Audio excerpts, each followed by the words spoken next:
और बेटी में भेदभाव। एक जंगल में टुनटुन चिड़िया अपनी बेटी और बेटे के साथ रहती थी। वो अपने बेटे टुना चिड़ा को बहुत ज़्यादा प्यार करती थी।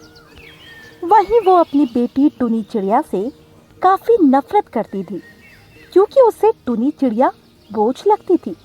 इसी वजह से वो सारा काम उसी से करवाया करती थी। सगी बेटी के होने के बाद भी वो टुनी चिड़िया से सौतेला व्यवहार करती थी, जिसके चलते टुनी चिड़िया काफ़ी दुखी रहती थी। एक दिन की बात है, टुनी चिड़िया काम कर रही थी, तभी अचानक उसके हाथ में चोट लग जाती है और वो रोते हुए टुनटुन चिड़िया के पास आती है। वहीं उसे रोता देखकर टुनटुन चिड़िया उससे कहती है, क्या हुआ, क्यों रो रही हो? मेरी चोट लग गई। कैसे लग गई चोट? जब देखो तब चोट लगाती रहती है। काम धंधा तो तुझसे कुछ होता नहीं है। काम ना करने के सब बहाने हैं। चल जा, काम कर जाकर। पर मुझसे काम नहीं होगा, आज आप कर लीजिए ना माँ। नहीं, तुझे ही सारा काम करना पड़ेगा। मुझे पता है तू बहाना बना रही है। तभी वहाँ पर टुना चिड़िया आ जाता है और वो अपनी माँ से कहता है, माँ मुझे बहुत तेज भूख लगी है, खाना दे दो। अरे बेटा, अभी दे रही हूँ और तू जाकर काम कर। और ये कहकर टुनटुन चिड़िया रसोई में खाना लेने चली गई। वहीं जब टुनी चिड़िया को रोता देखा तो टुना चिड़ा ने उससे कहा, क्या हुआ बहन, तू क्यों रो रही है और माँ तुझ पर क्यों चिल्ला रही थी? मेरे हाथ में चोट लग गई है और मैं काम नहीं कर पाऊंगी, इसी वजह से। क्या तेरे हाथ में चोट लग गई? चल मैं तेरी पट्टी कर देता हूँ। और ये कहकर टुना चिड़ा ने अपनी बहन के हाथ की पट्टी की। वो अपनी बहन से बहुत प्यार करता था, पर माँ के ऐसे व्यवहार की वजह से वो उनके सामने उससे कम ही बोलता था। इसके बाद उसने उससे कहा, मैं खाना खा लूँ, उसके बाद मैं सारा काम कर दूंगा। तुम माँ से कुछ मत कहना। पर अगर माँ ने देख लिया तो वो मुझे बहुत मारेंगी। तू चिंता मत कर, मैं माँ से कह दूंगा, जाकर आराम कर। इसके बाद टुनी चिड़िया वहाँ से चली जाती है और टुनटुन चिड़िया खाना ले आती है। खाना खाने के बाद वो घर का सारा काम कर देता है। जब टुनटुन चिड़िया घर की साफ सफाई देखती है तो वो सोचती है टुनी चिड़िया ने ये सब किया होगा और उसने उससे कहा, मैंने तो उससे कहा था ना कि तू बहाना बना रही थी। अब हो गया सारा काम। ऐसे ही सारा काम कर दिया कर। मुझे भी अच्छा नहीं लगता तुझ पर चिल्लाना। और ये कहकर वो वहाँ से चली गई। धीरे धीरे समय गुजर रहा था। समय के साथ टुनटुन चिड़िया का व्यवहार वैसा ही था। वही समय के साथ वो लोग बड़े हो गए और अब टुनटुन चिड़िया बूढ़ी होने को आ गई, पर अभी भी वो उन दोनों में भेदभाव करती थी। एक दिन उसने टुना चिड़ा से कहा, बेटा घर में बहू ले आ। मैं चाहती हूँ कि वो अब घर को संभाले। पर पहले आपको दीदी की शादी करनी चाहिए, आखिर उनकी भी शादी की उम्र हो गई है। तू उसकी चिंता मत कर, उसकी तो शादी हो जाएगी। मैं तो बस तेरी शादी देखना चाहती हूँ।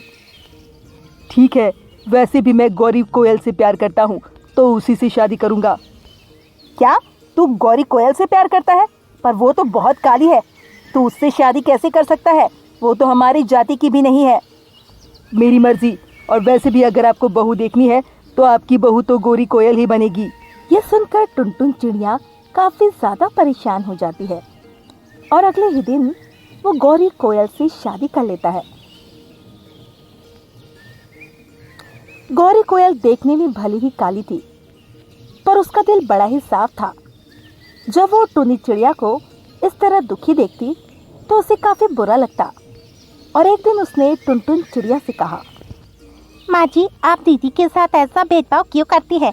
आखिर वो भी तो आपकी बेटी है। तू मुझे ज्यादा मत बता, जा यहाँ से। मुझे तुझसे बात नहीं करनी। ये सुनकर गौरी कोयल वहाँ पर चली आई और वो टुनी चिड़िया के पास गई। उसने उससे कहा, लाओ दीदी, मैं काम कर देती हूँ।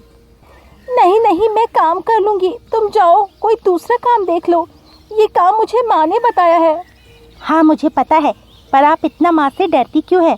क्या वो आपके साथ ऐसा ही व्यवहार करती है? हाँ, उन्होंने शुरुआत से ही मेरे साथ ऐसा व्यवहार किया है। पता नहीं, पर वो हमेशा भैया को ही प्यार करती है। ये सुनकर उसे भी काफी दुख हुआ। धीरे धीरे समय गुजर रहा था। एक दिन की बात है, सभी लोग बाजार घूमने के लिए गए। टुनी चिड़िया भी उन लोगों के साथ बाजार गई। सभी लोगों ने बहुत सारी शॉपिंग की, पर टुनटुन चिड़िया ने टुनी चिड़िया को कुछ नहीं दिलवाया। इस पर टुनी चिड़िया ने कहा, माँ, मुझे वो कपड़े अच्छे लग रहे हैं, आप मुझे वो दिलवा दीजिए ना। नहीं, तेरे पास पुराने बहुत सारे हैं, उन्हीं से काम चला ले। ये सुनकर टुनी चिड़िया दुखी हो गई। तब टुना चिड़ा ने कहा, कौन सी कपड़ी चाहिए तुझे, तू मुझे बता। ये सुनकर टुनी चिड़िया बहुत खुश हो जाती है और वो उसे कपड़े बता देती है और वो उसे कपड़े दिलवा देता है। इस पर टुनटुन चिड़िया कहती है, तू अब अपनी ज्यादा मर्जी चलाने लगा है। इसके पास बहुत सारे कपड़े थे, तो इसे दिलवाने की क्या जरूरत थी, बता। जब सभी ने नए कपड़े लिए हैं तो टुनी चिड़िया ने भी ले लिए, इसमें दिक्कत क्या है? और वैसे भी आप उसके साथ भेदभाव क्यों करती हो? क्योंकि अब इसकी शादी भी करनी है, और इतने पैसे कहाँ से आएंगे? मैं करूँगा इसकी शादी, आप नहीं। ये सुनकर वो शांत हो जाती है। इसके बाद वो सभी लोग घर की तरफ आने लगते हैं। तभी टुनटुन चिड़िया जाल में फंस जाती है। ये देखकर वो काफी ज्यादा घबरा जाती है और निकलने के लिए आवाज लगाने लगती है। इस पर गौरी कोयल कहती है, अच्छा हुआ आप इसमें फंस गई। वैसे भी आप मेरे साथ बहुत बुरा व्यवहार करती हैं। चलिए अब हम घर चलते हैं। हाँ, तुम बिल्कुल ठीक कह रही हो।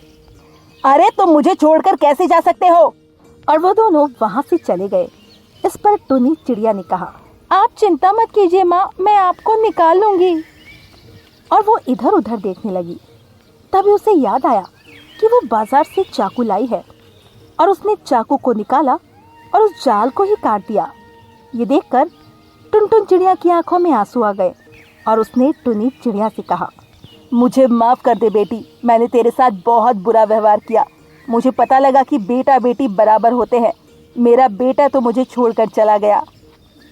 तभी वहां पर लोग भी आ जाते हैं और टुना चिड़िया कहता है, हम कहीं नहीं गए थे, हम आपको बताना चाहते थे कि टुनी चिड़िया आपकी ही बेटी है और वो आपको बहुत प्यार करती है।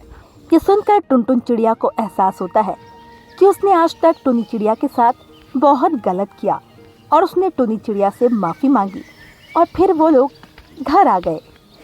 टुनटुनी चिड़िया टुनी चिड़िया को टुना चिड़िया से भी ज़्यादा प्यार करने लगती है और वहीं टुनी चिड़िया की शादी मोनू चिड़ा के साथ धूमधाम से कराती है।